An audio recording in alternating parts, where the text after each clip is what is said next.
Good morning everyone. Good morning. তো কালকে টুকটাক আর কিছু জিনিসপত্র কিনেছি, যেটা তোমাদের সঙ্গে কালকে রাত্রে শেয়ার করিনি। তো আজকে সকাল সকাল নিয়ে বসে পড়েছি। ওইদিকে আমার টিফিন হচ্ছে না অফিস যাওয়ার জন্য। আর এটা হচ্ছে ক্রিসমাসের সব থেকে দরকারি জিনিসটা, সেটা হচ্ছে যে কেক। দুটো কিনেছি, একটা দেবো আমার বান্ধবীকে আর একটা আমাদের। তো এই প্লাম কেকটা খুব ভালো লাগে খেতে। তার সঙ্গে কিনেছি হচ্ছে এই যে দুটো স্টিলের বোতল। আগের বার গেছিলাম হোম সেন্টারে, তখন দুটো কিনে নিয়ে এসেছি। একটা তামার বোতল আছে, একটা তামার গটি আছে, আর প্লাস্টিক আগে ওই দুটো কেনার পর বাকি মানে 3-4টে ফেলে দিয়েছিলাম, আর একটা বাকি আছে, ওইটাও ফেলে দাও। আর এই দুটো এখানে রাখো। আর দুটো আছে, ওইটা ফেলে দাও ডাস্টবিনে। প্লাস্টিক সব একটুখানি। সব আমাদের এখানে 5টা স্টিলের বোতল, সব এখন স্টিলের বোতলই রাখবো।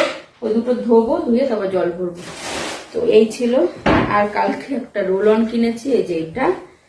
আর একটা এরকম ধূপ কিনেছি। তো এই একটা ধূপ আর একটা ধূপকাঠি। আর একটা স্পেশাল জিনিস কিনেছি। ওইখানে না অনেক রকমের আচার টাচার সবকিছু পাওয়া যায়, তোমাদের তো আগেও দেখিয়েছি। তো এইটা একটা আমের নতুন রকমের আচার দেখেছি, তো খেয়ে দেখি কেমন লাগে। তো এইটাও কিনে এনেছি। তো এই হচ্ছে কালকের টুকটাক বাজার। আর কিছু আছে, ও আর একটা সাবান আছে, এই যে মেডিমিক্সের সাবান। তো এই ছিল কালকের বাজার। তো আমার ওখানে টিফিন হচ্ছে, উনি এখন যাবে স্নান করতে, তারপরে যাবে অফিসে। টিফিন আমি রেডি করে দিই।